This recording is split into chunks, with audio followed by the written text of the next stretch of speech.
Hello everyone. This is my last video for this league, and it will be showcasing my new build. Not really finished, but it work well. This is um,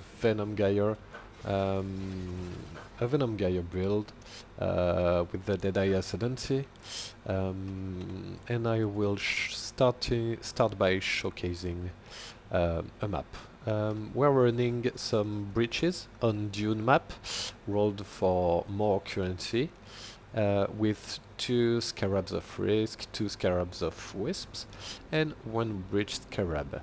We're using the Bridge map device modifier with a Eater of World influence, and this Atlas passive skill tree.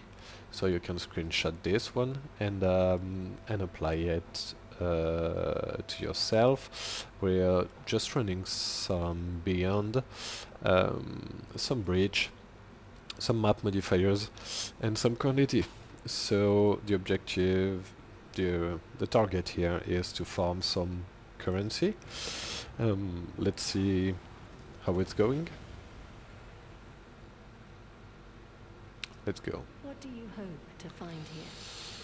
Devastation is So we're using a Merc with a Doryani's prototype, of course, working pretty well with this build because we're hitting lightning.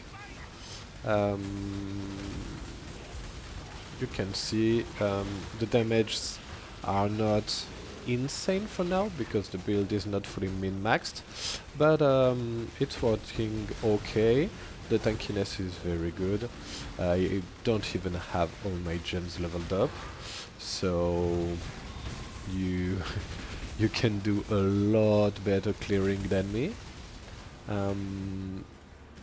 But it's, I think, worth showing. You can take all the mods, I think, with this build. So you can run risk scarabs, as I showed you, and you can also pick the quantity modifiers from the Atlas, from the Eater of World too. And you're just using your Venom Gyre, and then you use Whirling Blades to unleash the blades you stack with Venom Gyre to clear better. So the gameplay is pretty satisfying, I would say. And pretty fast too, if you min-max the character. You will just blast the maps and loot a lot of currency. This setup is done for searching some mirrors and some Hinekora's luck. I already found one Hinekora using this build and this setup. As you see, the setup is just starting, a bit scuffed, but it works.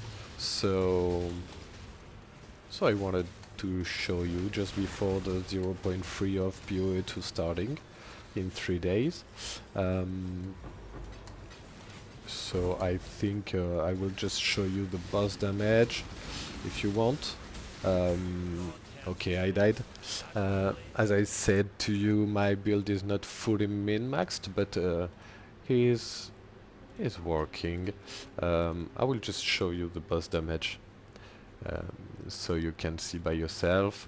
The build is pretty capable of doing everything, I think.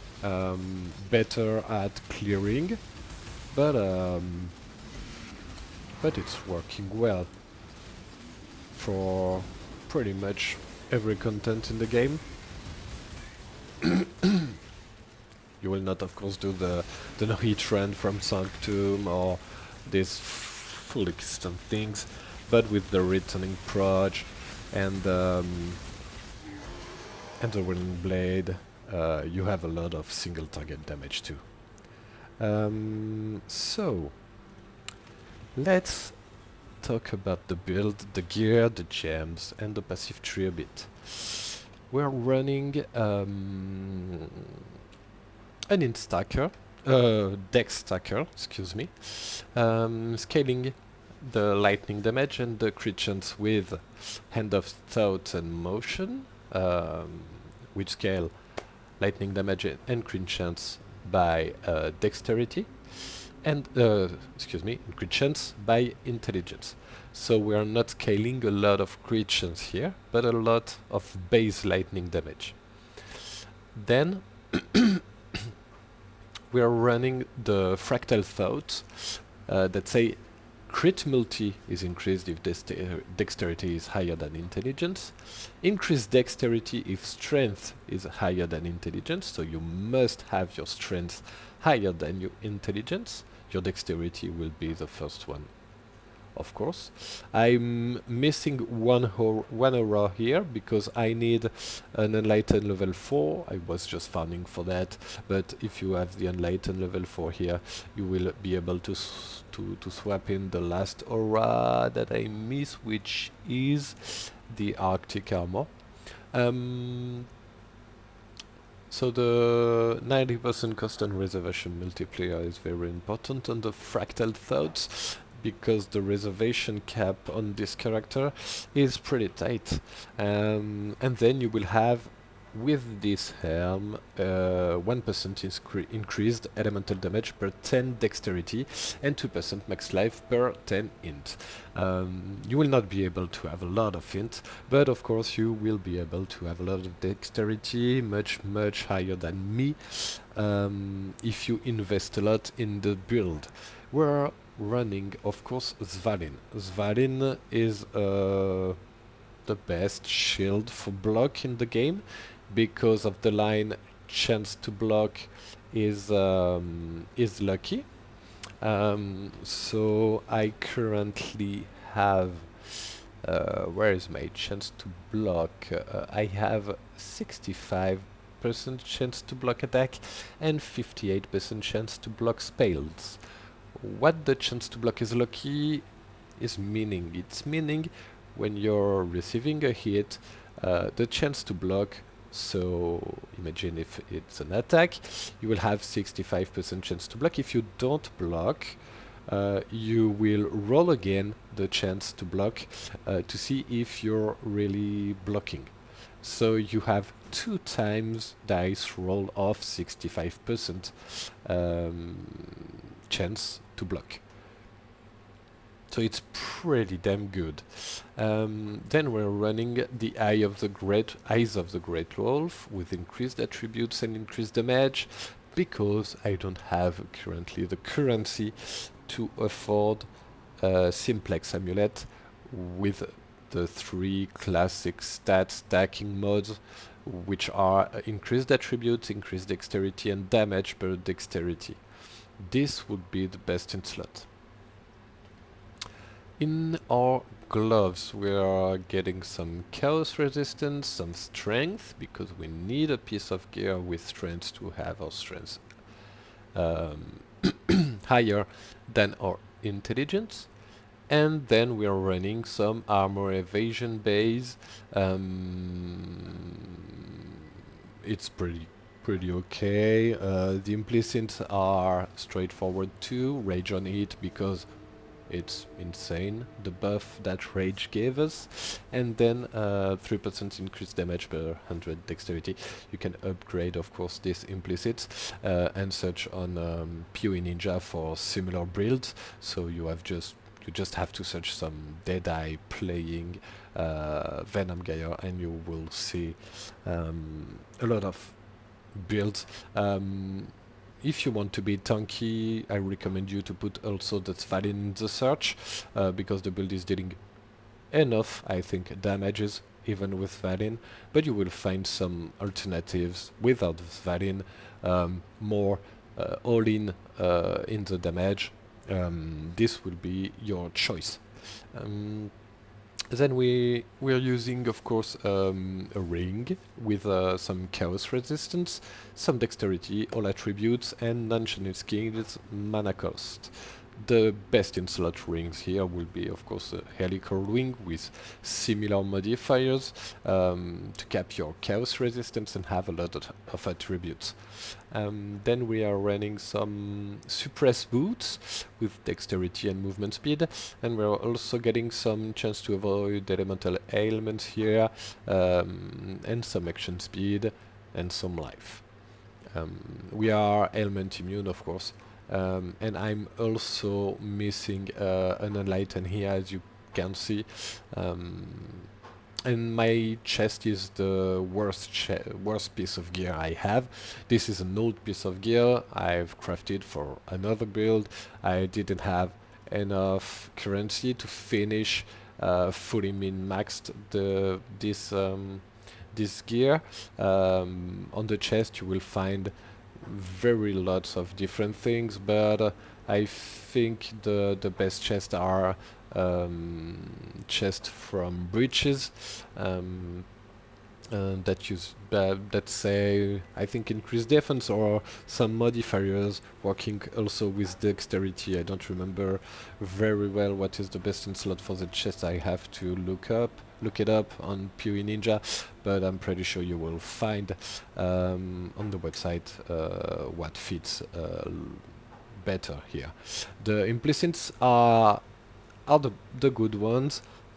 Just need to improve them in the higher tier.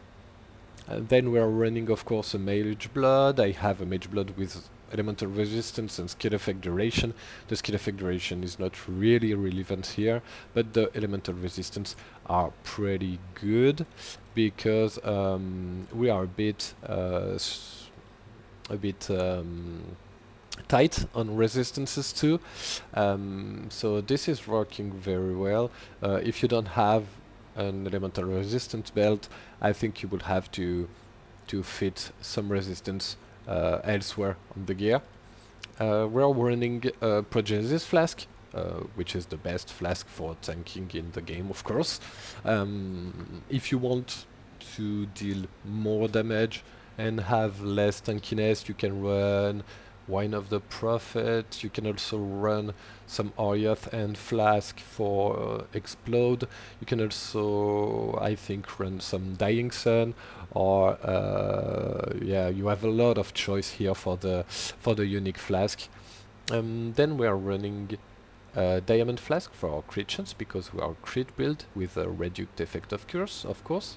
A Regen Flask with elemental resistance for capping or elemental resistance, of course. I think I also have T1 Perfectual elemental resistance on this Onslaught Flask. So with the Mage Blood, this is how I fix my resistance. And then we're running a Jade Flask for evasion and chance to avoid being stunned, so we are also stun immune. Our evasion is currently 43,000, so we have 83% chance to evade all attacks. We have 99% spell suppression chance. Excuse me. You have. It's really easy to get the 100% here. The 75 for all resistances, and you can also cap the chance to block with better gear. We are stun immune, ailment immune, of course, and I think that's all. We don't have a lot of armor, we don't have ward, so this is all for the gear. We will look a bit at the skill tree now. So we're running Deadeye with, of course, Chain and additional Proj. We also run the Gale Forces and the effect of marks for bosses, you know. You can also put your marks in mapping. It's working because your mark transfers with this node. I don't have the necessity to do this. I think you will not too. You will don't have the necessity to, but it's a nice thing to know. Then you pass here for some suppress, some life. We'll start at the top, so we're running up there. Here we are using a brutal restraint, you will need to find a better than mine, because we are searching for these nodes. Increased dexterity, you see at the bottom. So the brutal restraint will just add some modifiers on your nodes here. You can have up to 4 nodes with increased dexterity with this duel. I recommend you to use the Timeless Duel Calculator website to find the right numbers here.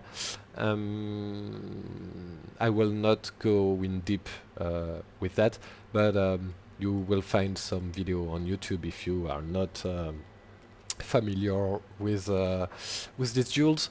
We are just searching for increased dexterity nodes, and then you can pick some increased crit chance. Chance to blind is okay, not mandatory, of course. I have 2 crit chance node, 1 proj node. It's a very bad one. You will get a better one very easily, I think. We are then picking a large cluster here with increased effect, increased attack speed, increased dexterity, and increased maximum life. This is not very well rolled. It's not a well rolled one, but it's okay to just have these stats, and you can improve the duel. Excuse me. You can improve the duel over time. It's giving us a lot of stats needed for the build. We're using, of course, Storm Shroud to be ailment immune. And then I have a CB yellow duel here. You can use some crit chance, crit multi, life recoup, but the best duels here are triple crit multi duels. But it's hard to find one with corrupted blood, and it will be very expensive if you find one. I'm also running a hypnotic high duel here because they are the only duels that can roll the chance to avoid being shocked, to be ailment immune with the Storm Shroud. So you will try to get some dexterity, some max life, and some chance to avoid being shocked. And the other nodes, the other modifiers you can take here, if it's relevant for the build, you will take them. I didn't spoke about the anointment of the amulet. We are taking some suppress here. If you manage to be suppressed cap, you can take another anointment. I think you can take some extra curse with a curse and hit glove, or you can take, I think, a lot of things. A crit node. You will have to search on PoE Ninja 2. Oh, excuse me. To find good alternatives. But this one is pretty good for starting, as I showed you. Then you go down here and you put another jewel. This one is pretty best in slot, just not divine perfectly. I'm missing 1 dexterity, but this is the target jewel you're searching for. You're picking all the nodes, and we are running the replica reckless defense to get some chance to block.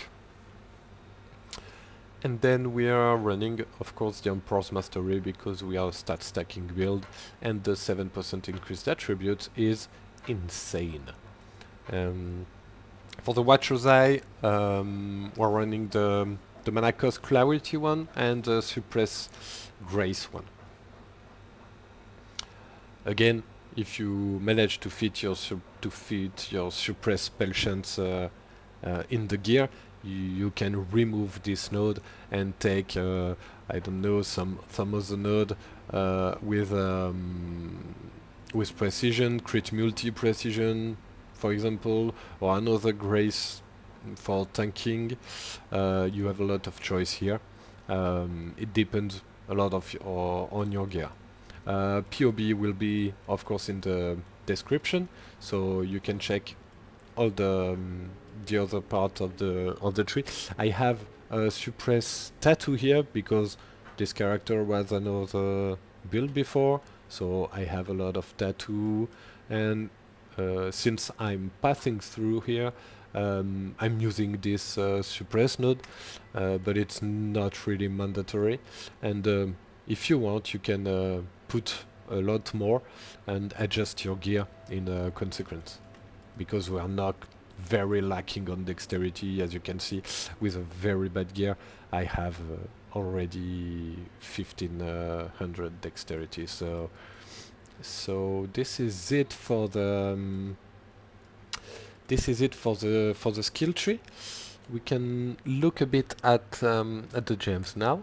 So as I said, I'm missing 2 enlighten, but we're running some grace, some tempest shield, some flesh and stone, clarity, arctic armor, and precision as our aura setup. On the weapon, we are running whirling blade with void manipulation. And you will wonder, why are you supporting whirling blade? Because we're not dealing any damage with whirling blade. Yes, of course, but if you remove the void manip... Okay, I crashed. Sorry.